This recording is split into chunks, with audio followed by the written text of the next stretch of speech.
इस class 9th and 11th standard खत्म किया आप लोगों ने, अभी बोर्ड एग्जाम की तरफ मूव कर रहे हो।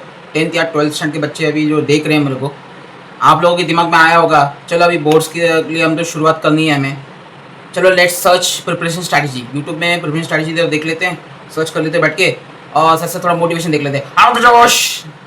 मैं ऐसा कुछ बताने नहीं वाला, आप लोग टाइटल या डिस्क्रिप्शन देख के आपको लगेगा कि मैं प्रिपरेशन स्ट्रैटेजी, क्या स्ट्रैटेजी की तैयारी करें, प्लानिंग कैसे करें, थोड़ा मोटिवेशन दूंगा आपको लगेगा, बट मैं ऐसा कुछ देने नहीं वाला। But I will share some common mistakes, कुछ ऐसे जो गलतियाँ जो हर कोई करता है, मैं भी किए है ड्यूरिंग माई स्टडीज़। मैंने भी कुछ गलती की, अभी भी कर रहा हूँ, शायद सुधारने की कोशिश कर रहा हूँ, लेकिन you can use this to avoid it. Sir अभी मिस्टेक ही क्यों बताना है, स्ट्रैटेजी क्यों नहीं? सी I believe in a concept, आपको भी बिलीव करना चाहिए कि it's not necessary in life में ज़रूरी नहीं है कि यू शुड नो एवरीथिंग कि आपको करना क्या है, बट इट्स वेरी कंपल्सरी, आपको पता होना चाहिए आपको क्या नहीं करना है। जैसे कि गरीबी में मुझे नहीं जीना है, ठीक है, भूखा तो नहीं मरूंगा, सिगरेट दारू बीड़ी की लत नहीं लगानी है मेरे को, ड्रग एडिक्ट तो होना भी नहीं है, सुसाइडल थॉट्स आने नहीं चाहिए, ये सब हमारे हाथ में है, ठीक है, हम इसको कंट्रोल कर सकते हैं। और जो प्रिपरेशन स्ट्रैटेजी है वो फ्लो के साथ ही इंप्रूव हो सकता है, आपको कंसिस्टेंसी मेंटेन करना पड़ेगा, आपका शेड्यूल कैसा है, आपका सिचुएशन कैसा है, वो सब पे डिपेंड करता है, हर किसी का अलग होता है। अभी लाइफ में तुम चाहोगे कुछ, करोगे कुछ और मिलेगा कुछ और, यू कांट एक्सपेक्ट।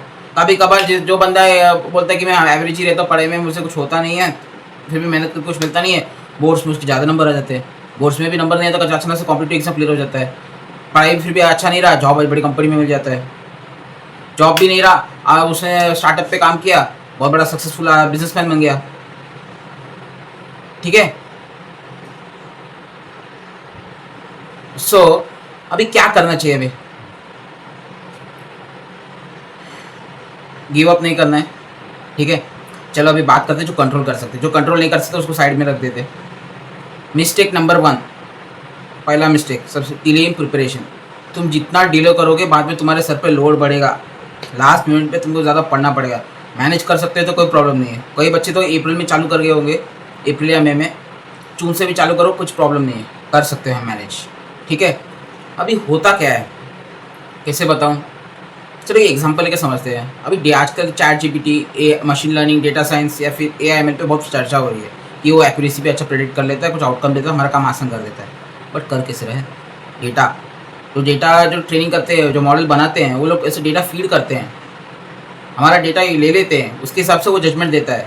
अभी तू चैट जीपीटी से अपने बारे में पूछेगा, अगर तू यूज़ कर रहा है चैट जीपीटी, तुम लोग यूज़ कर रहे हो, तो फिर आपको आइडिया आ जाएगा, चैट जीपीटी को तो बता देगा कि आपका स्टेटस क्या है, आप लोग कर क्या रहे हो, ठीक है। तो सिमिलरली स्टडीज़ ऑल्सो, अगर आप लोग का, कई लोग का बहाना रहता है, मेरा भी ये बहाना था, अरे कितना थियोरेटिकल सब्जेक्ट है यार, याद ही नहीं होता है, ये लड़कियाँ कैसे याद कर लेती है, हम लोगों से याद नहीं होता है। देख भाई, खुद से आंसर बना के लिखना भी है ना, for that also you have to remember the answer. Answer दिमाग में याद नहीं है, आंसर याद रखने की जरूरत नहीं, तो वर्ड टू वर्ड समझ जाना है, कॉन्सेप्ट क्या है, उसका फैक्ट क्या है। Without knowing the fact you can't answer the question. जैसे फॉर एग्जाम्पल आजकल हिस्ट्री में भी ऐसे तो थोड़े बहुत लॉजिकल क्वेश्चन आते हैं, मैंने नोटिस किया है, ज़्यादा पढ़ाई नहीं की है 10वीं के बाद हिस्ट्री तो, लेकिन जितना मुझे आइडिया में उसके हिसाब से एग्जाम्पल बोल रहा हूँ।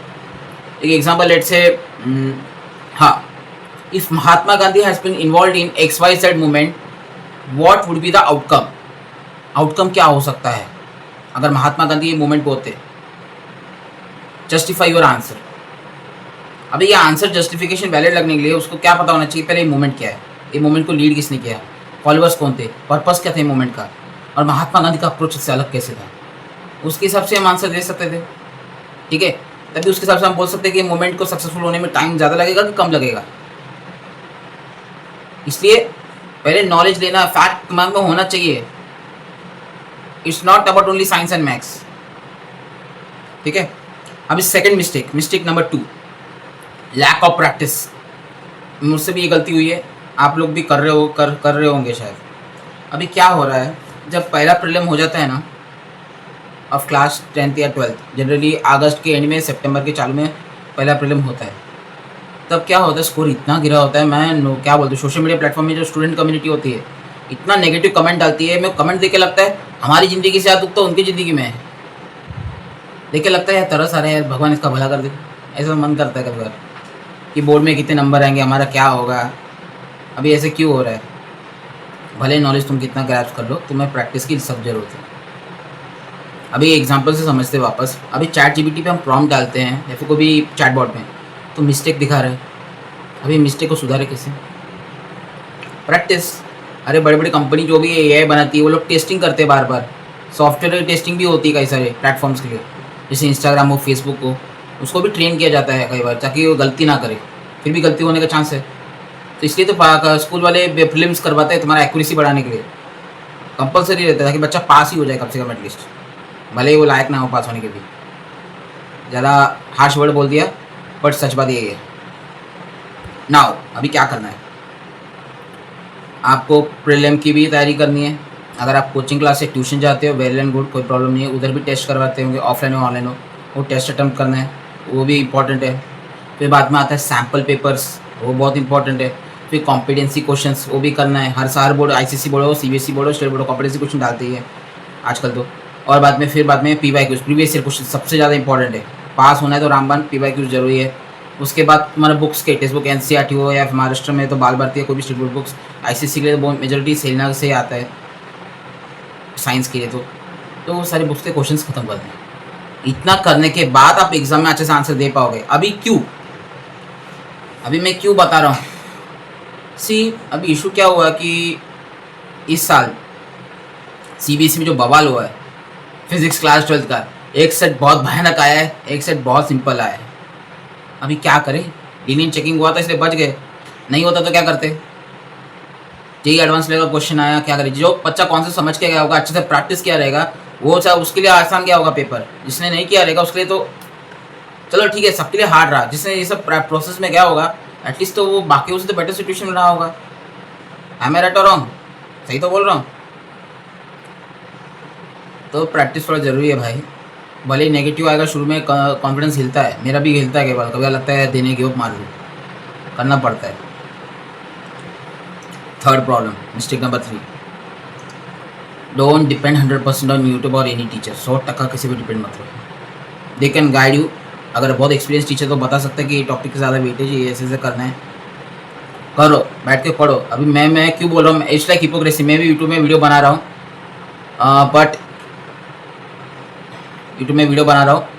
और लेकिन आपको लग रहा होगा अरे यार ये सर क्या बोल रहे हैं, खुद यूट्यूब में वीडियो बना रहा है, आपको यूट्यूब में डिपेंड मत रहो बोल रहे हैं।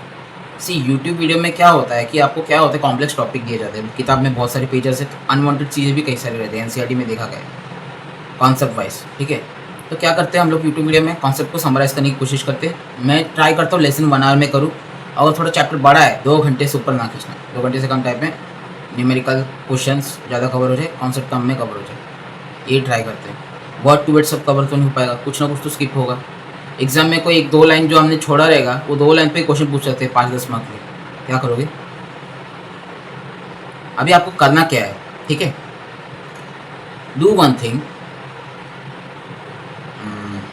जब भी आप वीडियो पूरा देख लो, भले मेरा देखो कोई भी एजुकेटर का, आई टेल यू, पर 4-5 घंटे का वीडियो देखने की जरूरत नहीं। एक टॉपिक के लिए 2 घंटा मैक्सिमम काफ़ी है।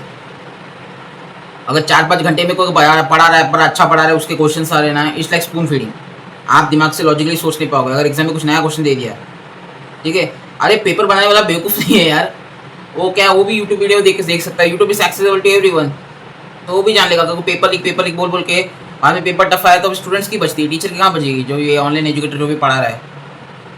ठीक है, तो क्या करना है, जब भी आप वीडियो देख लो आपको आइडिया आ जाएगा। फिर टेक्स्ट बुक लो, टेक्स्ट बुक में देखो, पहले अंडरस्टैंड करो कॉन्सेप्ट को, थियोरेटिकल सब्जेक्ट हो या मैथमेटिक्स सब्जेक्ट हो, उसको समझो पहले, उसके क्वेश्चन फिर लगाओ। यूट्यूब में जो वीडियो देखा प्रॉब्लम सॉल्व किया वो ठीक है, वापस एक बार बुक का करो। उसके बाद जो भी मैंने पेपर्स बताए थे प्रैक्टिस के, 5 अलग अलग कुछ तो बोले मैंने, book, competency, previous year question, sample paper, वो सब करो, तभी आपको कॉन्फिडेंस आ जाएगा मेरा कॉन्सेप्ट क्लियर है। भले अगर नया ट्रिकी क्वेश्चन भी आ गया, एटलीस्ट आप सोच तो पाओगे कैसे सॉल्व करना है। ठीक है, अभी 4th mistake, you are not a black horse, don't get inspired by black horse. Black horse मतलब मुझे जनरली तो पता नहीं, बहुत लोग ऐसे बोलते हैं ब्लैक हॉर्स से कई बच्चे। कुछ बच्चे एग्जाम के 1 महीना पहले पढ़ के पास कर रहे थे, 1 महीना जैसे 2 महीना, किताब लोग पलटे दिन 7-8 घंटा पढ़ के खत्म हो जाए। हर किसी से नहीं होता भाई, सही में बता रहा हूँ। यू आर थिंकिंग दैट मेरे स्कूल के कई दोस्त लोग कर पाते हैं, कॉलेज के दोस्त कर पा रहे हैं, मुझसे क्यों नहीं होगा? पूरे कंट्री का तो देखना है, कंट्री का पॉपुलेशन क्या है, उसका फ्रैक्शन कितना है। सबका को एक जैसा थोड़ा ना होता है, किसी को चीज़ जल्दी समझ में आती है, किसी को चीज़ जल्दी समझ में नहीं आती। मे बी जो बच्चा घर पे किया होगा, may be he is attending college every day, school या कॉलेज हर रोज अटेंड कर रहे हैं, तो दिमाग में कुछ तो गया होगा, उसको कॉन्सेप्ट का आइडिया तो रहेगा। तो कॉलेज तो स्कूल भी नहीं जाएगा, अटेंडेंस नहीं देगा, कॉलेज में भी अटेंडेंस नहीं देगा, तो असाइनमेंट भी कंप्लीट नहीं करेगा, कुछ भी काम नहीं करेगा। 1-2 महीने पहले बुक उठाएगा, बुक पहली बार उठाया, समझ में आएगा तेरे को लगता है? क्या लगता है आपको बताओ? इसलिए तो it's not necessary. May be उसके घर में या वो एक्स्ट्रा क्लास ले रहा होगा, या फिर उसके कोई एल्डर सिबलिंग जो पढ़ा रहा होगा, इसके मम्मी पापा या ट्यूशन ले रहे होंगे, नो आइडिया। ऐसा बोल नहीं सकते हर कोई कर पाएगा, बहुत एक्स्ट्राऑर्डिनरी है, मतलब लाखों में से कोई एक होगा या फिर हज़ारों में से कोई निकल जाता होगा। I am not saying board exam is difficult, most cases में ईजी होता है। अभी mistake number 5, hesitation to ask help. सही में हेजिटेशन होता है हेल्प मांगने में से। अरे यार इतना आसान टॉपिक है मैथ्स का, ये आ ही नहीं रहा है यार, क्या करूँ, मुझे साइंस में कॉन्सेप्ट समझ में नहीं आ रहा है, क्या करें। देखो मैं आपको एक स्टोरी बताता हूँ, स्टोरी नहीं है, पास्ट है मेरा। जब मैं फर्स्ट टाइम 8th स्टैंडर्ड में आईसीएसई बोर्ड में शिफ्ट हुआ था, 7th स्टैंडर्ड तक स्टेट बोर्ड में पढ़ा था, 8th में जब मैं आया तब क्या हुआ, हाँ आवाज़ तो आ रही है ना, बार बार बंद हो रहा है वीडियो। हाँ, जब मैं 8th में आया था ना, ट्यूशन में एक बार चैप्टर था current electricity, he was explaining right hand thumb rule. Right hand thumb rule पूरा, फ्लेमिंग लेफ्ट हैंड रूल पूरा एक्सप्लेनेशन कर रहे थे। 9th 10th में वही सेम रहता है, बस थोड़ा क्वेश्चन थोड़ा बढ़ा देते हैं और कुछ नहीं। तब क्या हुआ, मुझसे टेस्ट करवाया कि मैं डायरेक्शन आइडेंटिफाई कर पा रहा हूँ कि नहीं, या फिर मैग्नेटिक फील्ड का डायरेक्शन सब समझा कि नहीं, चेक कर रहे थे। मैं ऐसे ही पूछ रहा था, तो सर ने उठा के पूछा, चलो मुझे पता है इसका डायरेक्शन क्या है। तो मैंने सर से एक क्वेश्चन पूछा, सर करंट का डायरेक्शन क्या है। सर ने, हे भगवान, इसको करंट का डायरेक्शन क्या है नहीं पता, इसको समझ में आया कि नहीं। He was teaching for 45 minutes continuously, और उसके बाद टेंशन में आ गए सर। फिर मैंने बोला सर आप डायरेक्शन बताओ फिर मैं बताता हूँ। तो बोला ठीक है एक बार चेक कर लेते हैं। तो बताए पॉजिटिव टू नेगेटिव जाता है करंट, ओके। तो फिर बाद में मैंने ट्राई किया मैंने, फिर बाद में बोला सही सर इस डायरेक्शन में जाएगा, क्लॉकवाइज जाएगा एंटी क्लॉकवाइज, कुछ तो बताया मैंने, तो सही निकला। तो सर बोले तेरे को बेसिक नहीं पता क्या? नहीं सर नहीं पता। तो उसके बाद अगले दिन से ना जो भी कुछ टॉपिक पढ़ना चालू करते हैं ना, he was teaching from basics. क्योंकि कई बच्चे होंगे जिनको बेसिक्स ही नहीं पता है। ट्रिग्नोमेट्री में 10th स्टैंडर्ड में कई सारे प्रूविंग क्वेश्चन सॉल्व करते हैं। अभी कई बच्चों को ट्रिग्नोमेट्रिक टेबल का वैल्यू याद नहीं होगा, या फिर sine theta cos theta triangle में निकालते कैसे वो भी नहीं पता होगा, डायरेक्ट प्रूविंग क्वेश्चन में घुसा देते हैं। अभी यही प्रॉब्लम होता है मैथ्स में या कोई भी बाकी सब्जेक्ट में। कई बार इंग्लिश में भी कोई वर्ड का मीनिंग नहीं पता होता हमको, तो हेजिटेशन होती है बाद में, सला हमारा बेसिक ही क्लियर नहीं है। और टीचर क्या है वो समझते तुमको प्री रिक्विजिट लिखा है सिलेबस में, उनको लगता है बच्चों को इसे पता होगा, इसलिए हमको लगता है कि हमको आ नहीं रहा इतना ईजी टॉपिक। कई लोग का बेसिक क्लियर होता है, ठीक है ना। अभी तक मैंने क्या डिस्कस किया, पहले delay in preparation, lack of practice, 100% dependence on YouTube नहीं होना चाहिए। उसके बाद मैंने फोर्थ क्या बोला, not everyone is black horse, don't get inspired by black horse, ठीक है। और 5वां क्या बोला मैंने, hesitation to ask help, help मांगने में शर्म आती है। अभी इन सब का सोल्यूशन क्या है, सोल्यूशन पे भी तो फोकस करना है। पहले टाइम पे प्रिपरेशन चालू कर दो, पहला लैक इन प्रिपरेशन अभी भी चालू कर सकते हो, यू आर नॉट लेट। थोड़ा थोड़ा करते रहो डेली, ज़्यादा लोड नहीं पड़ेगा लास्ट में। एंड मेरा मंत्र रहेगा आपके लिए, complete 70% of your syllabus before your first prelim. तुम्हारा पहला प्रीलिम चालू होने से पहले 70% सिलेबस कंप्लीट होना चाहिए, 70%, ठीक है। सेकंड, लैक ऑफ प्रैक्टिस, इसका एक ही सोल्यूशन है, प्रैक्टिस करो बैठ के। देखो प्रैक्टिस भी वो क्वेश्चंस के करने जिसके आंसर्स हो, आंसर नहीं है तो प्रैक्टिस करोगे यू आर एन इडियट, सही में। क्योंकि तुमको आंसर भी पता नहीं है एग्जैक्ट क्या है, तो तुम्हारा कैसे कंपेयर करके पता लगा तुम्हारी एक्यूरेसी कितनी है। तो एक काम किया करो, मेरे दोस्त लोग भी ये करते थे जो पढ़ाई में अच्छे थे एकदम, they will do one thing, जब भी वो सैम्पल भी सॉल्व करते थे जिसका आंसर नहीं है, टीचर को दे देते थे, जो पेपर चेक करते प्रीलिम्स के, उनको दे देते, बोलते कि मैडम हमने प्रैक्टिस किया, आप बताओ कि कितना मार्क्स आएंगे। 3 घंटे का टाइमर लगा देते और प्रैक्टिस करते थे। बहुत अच्छी एक्टिविटी तुम लोग कर सकते हो।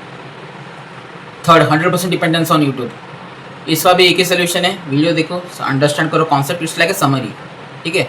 और नोट्स बनाओ उसके बाद किताब टेक्स्ट बुक रीड करो, उसके बाद क्वेश्चन सॉल्व करो, गो विद दिस फ्लो, काम आएगा। और ये फोर्थ क्या था, don't get inspired by black horse, ठीक है। जो फ्रेंड्स 1-2 महीने में कर रहे हैं उनसे इंस्पायर मत हो भाई, कुछ फ़ायदा नहीं होने वाला, इसका तो कोई सोल्यूशन नहीं है, तो सीधा वार्निंग है, करना ही नहीं है।